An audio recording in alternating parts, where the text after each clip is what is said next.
शक्ल दे और अभी तो रुको, क्लाइमैक्स अभी बाकी है। Hello everyone and welcome back to Shuma's World.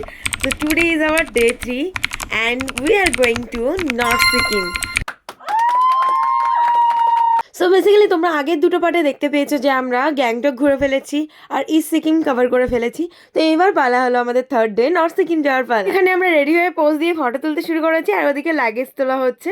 তো আজকে এখন বাজে ছটায় আমাদের বেরোনোর টাইম ছিল আর আমি 5টার সময় উঠে এই 8-9 ডিগ্রি টেম্পারেচারে শ্যাম্পু করেছি। মানে ভাবা যায় কাঁপতে কাঁপতে লিটারেলি আমি এই গাড়িতে বসছি। একেতে আমি শীত কাতুরে, তার মধ্যে এত ঠান্ডা। আমরা গ্যাংটকে যে হোটেলটায় স্টে করেছিলাম সেখান থেকে 1 ঘন্টা ডিস্টেন্স ছিল সেভেন সিস্টার ওয়াটারফল। তো আমরা সেখানে আসার পরে এখানে না ঠান্ডা প্রচুর ছিল, তবু ফটো তোলা ছাড়া যাবে না। তো আমি এখানে ফটো তুলতে বেরিয়েছিলাম আর অ্যাকচুয়ালি হেয়ারটা একদমই শুকায়নি, ড্রাই করেছিলাম কিন্তু শুকায়নি আর কি। তো ওইভাবেই চললাম অ্যান্ড দেন এত সুন্দর নাজারা দেখতে দেখতে মনে হচ্ছিলো হ্যাভেন ব্রো। আমি তো এটাই চেয়েছিলাম, এটার জন্যই তো বেরিয়েছিলাম। I know what, I am the first woman in my blood line যে এত দূর ঘুরে বেড়াচ্ছে আর আই এম প্রাউডলি বলছি এটা। अभी मजा आएगा ना भिड़ो। बिकॉज 2 दिन की तो है जिंदगी, तो जी लेती हूँ मनमानी करके। তো এই কথা বলতে বলতে চলে এলাম আমরা টোল প্লাজায়। এটা হলো টোল প্লাজা বলতে সিকিমের নর্থ সিকিমের এন্ট্রি গেট।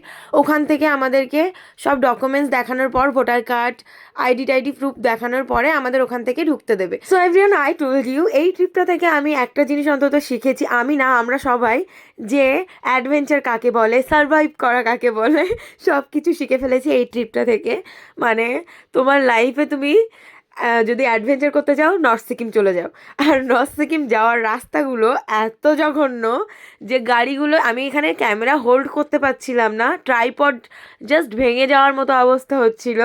আর রাস্তাগুলো এতটা বাজে, কারণ আমি ভেবে নিয়েছিলাম অ্যাট এনি কস্ট আমার সব ফুটেজ লাগবে, সব ভিডিও আমি করব, কারণ আমি নেক্সট জেনারেশনকে দেখাতে চাই যে আমি কোথায় কোথায় গেছিলাম। কারণ এই জায়গায় ফেরত আমি নর্থ সিকিম আর আসতে পারবো কিনা আমি জানি না, কারণ এতটা সারভাইভ করতে হয়েছে যে সেকেন্ড টাইম আর রিপিটলি যেতে ইচ্ছে করে। কিন্তু এই রাস্তার কথা ভাবলে, এই যে রাস্তাগুলো দেখছো, এই রাস্তাগুলোর কথা ভাবলে, পাহাড়ের ঢালের কথা ভাবলে আর যেতে ইচ্ছে করে না। আর এইটা ওই পাহাড় থেকে এই পাহাড়ে এসেছি কিন্তু আমরা। ওভারঅল সব কিছুই সুন্দর, কিন্তু সেই বুলাতি হ্যাঁ মগার জানে কা নেই, কারণ এতটাই জার্নি হয়ে যায় যে নেক্সট টাইম আর যেতে গেলে দম আটকে আসে। তারপর আমরা দেখেছিলাম কিছু পাহাড়ি ফুল আর আমরা একটু দাঁড়িয়েছিলাম চা খাওয়ার জন্য, অসমে যাওয়ার জন্য। তো সেখানে দাঁড়িয়ে পাহাড়ি চা আর তার সাথে তুমি ওলমং নিলে নিয়ে নিতে পারো।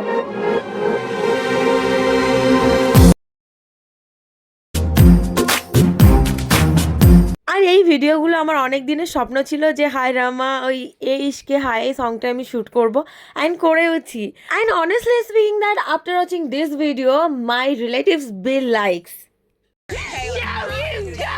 You know, just forget it, बड़ी लोगों की इतनी चर्चा तो बनती है। তো আমরা আবারও ওখান থেকে কফি টফি খাওয়ার পর বেরিয়ে পড়েছিলাম। এবার মনে হচ্ছিলো এই মনে হয় আমাদের হোটেল চলে এসছে, এরকম মনে হচ্ছিলো, কারণ 8 ঘন্টা 9 ঘন্টা ধরে গাড়িতে বসে আছি, কী যে কষ্ট হচ্ছিলো, মনে হচ্ছিলো এই নামবো। অ্যান্ড দেন আমাদেরকে ড্রাইভার বলল যে আমাদেরকে নিয়ে যাবে অমিতাভ বচ্চন ওয়াটারফলের ওখানে। অ্যান্ড বাই দ্য ওয়ে, এই ওয়াটারফলটার নাম কিন্তু অমিতাভ বচ্চন ওয়াটারফল এমনি ডাক নাম, কিন্তু এইটার কিন্তু অ্যাকচুয়াল নেম হলো ভীমনালা ওয়াটারফল। আর এই ওয়াটারফলের এখানে এসে আমাদের হাড় হিম করা ঠান্ডা লেগেছিল। ওয়াটারফলটার এখানে এসে কী অবস্থা হয়েছিল জাস্ট দেখো। ওয়াটারফলটাকে দেখা একটু, আর এইদিকে দেখা, হাতগুলো জাস্ট ফ্রিজ হয়ে গেছে। আমি এটা খুলে ভিডিও ফটো করেছি আর হাতে মানে জলটা একটু হাত দিয়েছিলাম। এখানে এক চুটকিতেই পুরো টেম্পারেচার নিচে নেমে গেল, 8 ডিগ্রিতে চলে আসলো, 7 ডিগ্রিতে চলে এসছে, এতটা ঠান্ডা।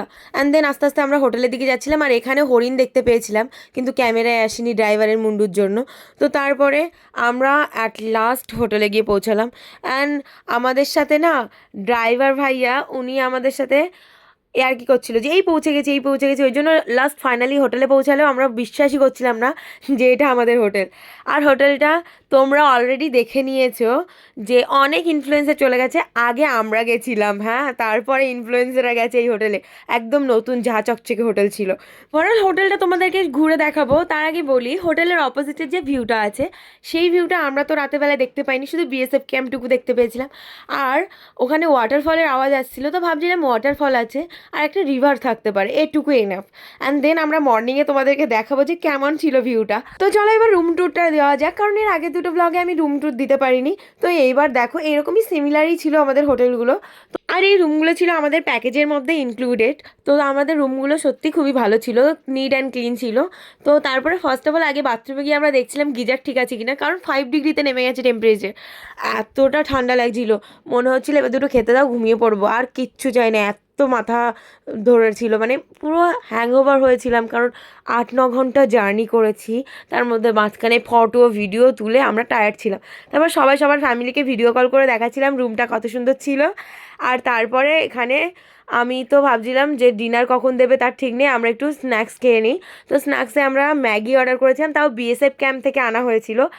আর হোটেল থেকে চা দিয়েছিল, চাটা ওভারঅল খুবই সুন্দর ছিল। অ্যান্ড ম্যাজিক দেখেগা ম্যাজিক, ইয়ে দেখো ম্যাড অ্যাঙ্গেলের প্যাকেট পুরো ফুলে বোম হয়ে আছে, কারণ এতটাই ঠান্ডা ছিল। আর ঠান্ডা যেখানে প্রচুর থাকে সেখানে এরকম চিপসের প্যাকেট, কোনো প্যাকেটে হাইড্রোজেন ফুডগুলো ওরকম পুরো ফুল হয়ে যায়। তো এই প্যাকেটে না ফাটানো যাচ্ছিল না, এতটা মোটা হয়েছিল। তারপরে আমাদের ওই 8টা 8:30 নাগাদ আমাদের ডিনার সার্ভ করে দেওয়া হয়েছিল। এখানে ছিল চিকেন কষা আর স্কোয়াশের তরকারি আর ডাল। The next day. আমরা তো এতদিন ধরেই 0 পয়েন্ট যাওয়ার জন্য এক্সাইটেড ছিলাম, তো তার জন্য আমরা রাতের বেলায় তাড়াতাড়ি ঘুমিয়ে পড়েছিলাম। অ্যান্ড দেন সকালবেলায় উঠে আগে আমি সবার প্রথম উঠেছিলাম। আর এখন বাজে 5টা, আর আমি বাইরে বেরিয়ে জাস্ট নিচের দিকটা দেখছিলাম। আমি বললাম নর্মালি পাহাড় আছে, বেশ সুন্দর ভিউ। ওপরের দিকে তাকিয়ে আই এম জাস্ট শকড, কারণ এত বরফ ছিল, বরফের পাহাড় ছিল পুরো পিছনে। তো ভাবলাম 0 পয়েন্টও পিছনে মনে হয়। এবার আমি সবাইকে ডাকতে শুরু করেছি, দেখ একবার বাইরে এসে যে বরফের পাহাড়ের সামনে আমাদের রেখে দিয়েছে। আর জায়গা পাইনি, ঠান্ডায় এই জন্য সারা রাত ঘুম হয়নি।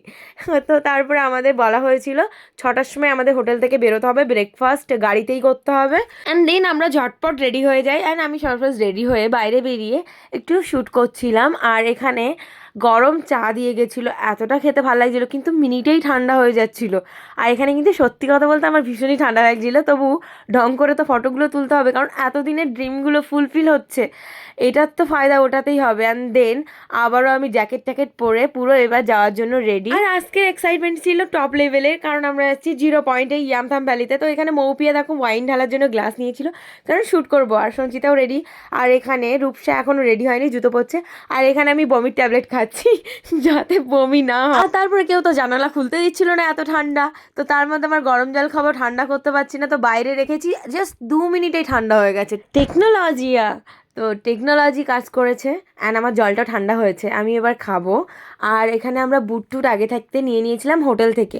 আর হোটেল থেকে তোমরা বুট ভাড়া করবে না, কারণ আমাদের 100 টাকা করে পার হেড পড়েছিল বুটের দাম, কিন্তু ওখানে গেলে না 30 টাকা 40 টাকায় পাওয়া যাচ্ছে, 0 পয়েন্টে গিয়েও বুট ভাড়া পাওয়া যায়। তো ওখান থেকেই নিয়ে নেবে তোমরা। আমরা তো ফার্স্ট টাইম যাচ্ছিলাম, ওই জন্য আমাদের হোটেল থেকে বলা হয়েছিল, আমরা নিয়ে নিয়েছিলাম। And then first Yumthang valley যাওয়ার সময় এই ইয়াকগুলো দেখতে পেলাম। আর জলগুলো দেখছো বরফ হতে শুরু করেছে, মানে এখানে ওয়াটারফলের জলগুলো নামছে রাস্তার উপর দিয়ে, আর পুরো বরফ হয়ে যাচ্ছে। আর তার মধ্যে যখনই আমি ভিডিও করার জন্য একটু কাজটা নিচে নামাচ্ছি, তখনই সবাই চিল্লে উঠছে বন্ধ কর, কারণ এতটাই ঠান্ডা ছিল। আর এই রাস্তাগুলো দেখছো কি সুন্দর না, এরকমই রাস্তায় আমরা 9 ঘন্টা 10 ঘন্টা করে গাড়িতে জার্নি করে এসেছি। এতটাই সুন্দর রাস্তা নর্থ সিকিমে। অ্যান্ড বাই দ্য ওয়ে, আমরা সিকিম ট্যুরটা থেকে আরেকটা জিনিস শিখে এসেছি, সেটা হলো কীভাবে নিট অ্যান্ড ক্লিন রাখতে হয় নেচারকে, কারণ ওরা একটা প্লাস্টিক পর্যন্ত বাইরে ফেলে না। ইভেন ওখানে 500 রুপিস ফাইন হয় প্লাস্টিক বা ডাস্টবিনে না ফেললে, বাইরে ফেললে। অ্যান্ড আরেকটা জিনিস, সেটা হলো তুমি যদি বাইরে স্মোক করো তাহলে 1000 রুপিস তোমার ফাইন কাটবে। অ্যান্ড দেন এখানে ওভারটেক করলেও ফাইন কাটে। অ্যান্ড বাই দ্য ওয়ে, আমাদের হোটেল থেকে মাত্র 2 ঘন্টার ডিস্টেন্সে ছিল 0 পয়েন্ট। আর এই যে আমরা চলে এসেছি ইয়ামথাম ভ্যালির এখানে। আর এখানে আমরা একটা চায়ের স্টলে দাঁড়াবো, কারণ আমরা ফেরার পথে ইয়ামথাম ভ্যালিতে নামবো। এখন আগে তাড়াতাড়ি আমরা 0 পয়েন্টে যাবো, যত সকাল সকাল পৌঁছাবো তত আমাদের কষ্টটা কম হবে আর কি। আর তারপরে আমরা এখানে এসে আগে কফি খেলাম। অ্যান্ড দেন কফি খাওয়ার পরে একটু হিট ফিল হচ্ছিল, তারপরে একটু সানলাইট একটু হিট ছিল বলে আমরা এখানে শ্যুট করতে পারছিলাম, কারণ প্রচুর ঠান্ডা, যেখানে সোয়েটার খুললে মানুষ কাঁপছে, হাত পা শুকিয়ে যাচ্ছে। ড্রাই ওয়েদার ছিল এখানে, যেহেতু আইস থাকলে ড্রাই হয়। তো আমরা এখানে ভিডিও করার পর অনেক রকম গ্রুপ ভিডিও করলাম, দেন আমরা ডিসাইড করলাম যে চলো আমরা যাই, এবার শাড়িটাও চেঞ্জ করে পরবো। তা ভাবলাম না, আমাদের গ্রুপের আরেকটা ক্লিপ নেওয়া বাকি, সেই ক্লিপটা নিয়েই নিই সবাই মিলে। তো এখানে সেই ক্লিপেরই শ্যুট চলছিল অ্যান্ড দেখা যাচ্ছিলো যে কেমন এসছে।